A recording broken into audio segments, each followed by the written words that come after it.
Hi, this is Carly Kistler-Miller, and this is my summative video for the Organizational Behavior and Communications class.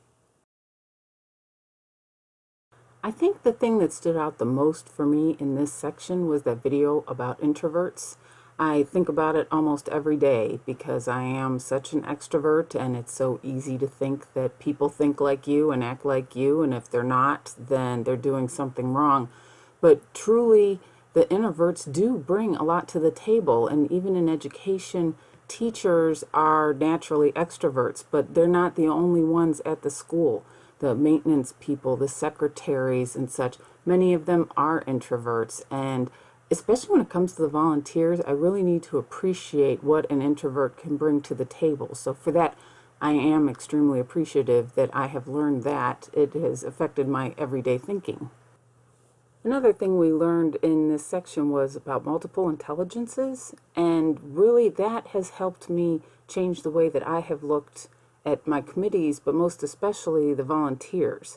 It's so difficult to get volunteers at any given day, and on this particular time that we live in, both parents work. There aren't moms at home or dads at home looking for time to kill until they can pick up their kids. So it makes a difference when you have a very limited pool.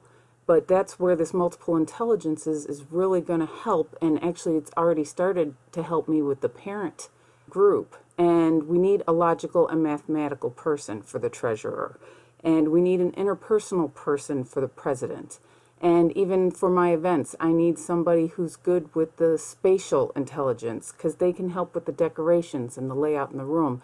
And I have experienced where we haven't had a logical and mathematical person for the treasurer or an interpersonal person for the president. And it does cause a lot of problems and a lot of frustrations for the volunteers themselves. So this awareness, again, will help make us more productive in our school. I really like the motivation part of our class. I had heard of Maslow's hierarchy theory before, but Vroom's expectancy theory was new to me, and I find myself thinking about it all the time to the point that I actually printed it out and it's hanging on my desk now.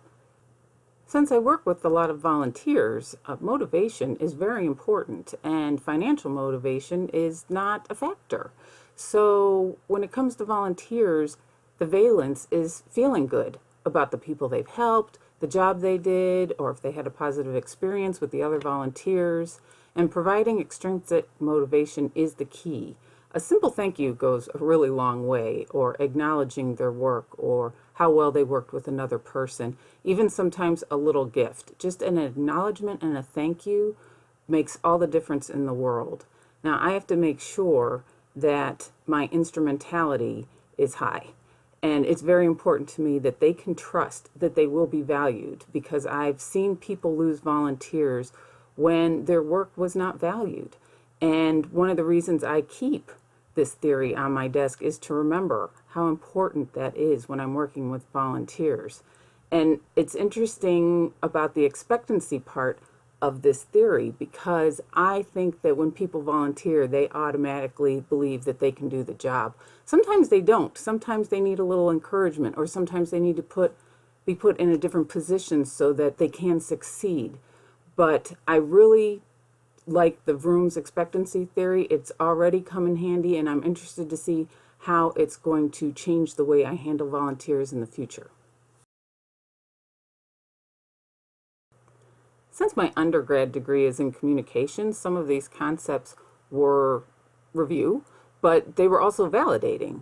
For example, the nonverbal cues that I realize I now instinctively use in meetings or public speaking, or just even trying to calm down an upset parent at the school.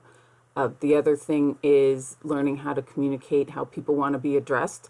When I was making the name signs for everybody in class, I went to look at the first announcement because our professor had given us 3 different options for what to call him, and I wanted to find out how he signed off on the first announcement, and it was Steve, so his name card said Steve.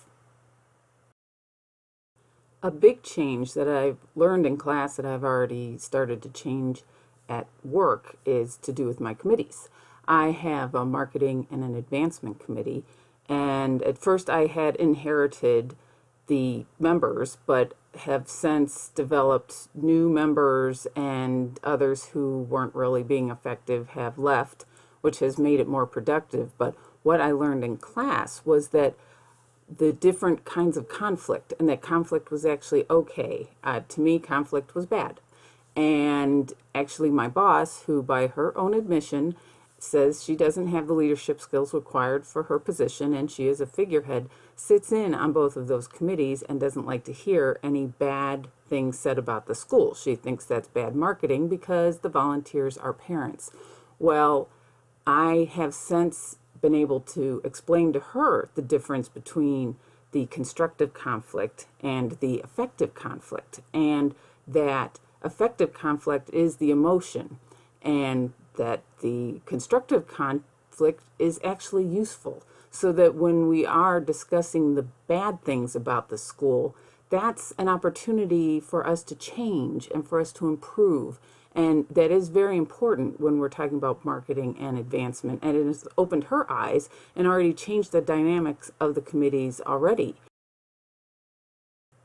An additional way that this class has affected my two committees at school is that when it comes to the members, not only do I associate them with either task or nurturing and dysfunctional roles, but I'm also evaluating the group fit.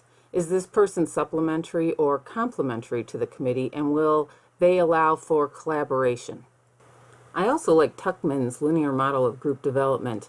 I'm going to educate my two committees so that they know that storming is part of the process. Because they are parents and they are friends, a lot of times conflict can be affirmative, and that's not productive. I would like them to learn not only the process, but the difference between the two forms of conflict, so that they know that conflict can also be very productive, especially when it's constructive. Groups and teams. This was another eye-opener, especially when it comes to where I work. The teachers have a tendency to be their own little group or their own little team, but even within that, they have teams like the first grade, the two first grade teachers are teams and such. And the principal and I did try to create a team environment. We made t-shirts with the logos on it and their names on the back, and it didn't matter. The t-shirts didn't matter. When it comes to the teachers, they don't see the rest of the people who work in the school as a team, but let's face it, without maintenance, without secretaries, without, advancement, then the rest of the school doesn't run. So this is something that I love, the distinction between groups and teams, because it really helps show the difference that it makes, whether you're just a bunch of people together to work together, or if you're an actual team, taking all of your individual skills, putting them all together and making them more productive. And we have all of those factors. We have those skill sets in the school. We just have to get the perspective and the mentality in there to go with it to truly become a productive team. The discussion about privilege is going to be with me for a long time, and I'm still processing everything that I've heard. But what was interesting was especially how privilege completely, it depends on the environment that you're in. And the other day at school, I was overhearing a conversation, and it was an Indian mother trying to talk to one of the secretaries, and the secretary was not understanding the Indian mother, and the secretary was talking louder instead of trying to find a different way to communicate, to understand that the secretary had the privilege of English being her first language, and that she understands the school and the terms used within the school.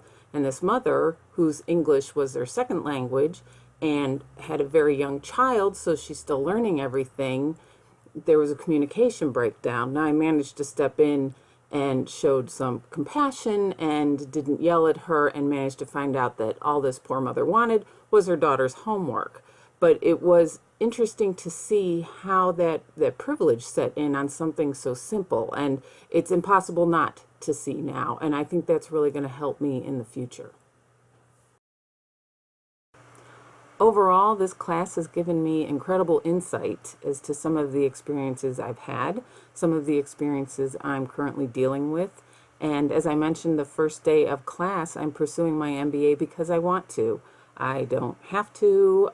It's not required for me to switch jobs or advance. I just want to gain the knowledge, and this class has definitely helped my leadership skills.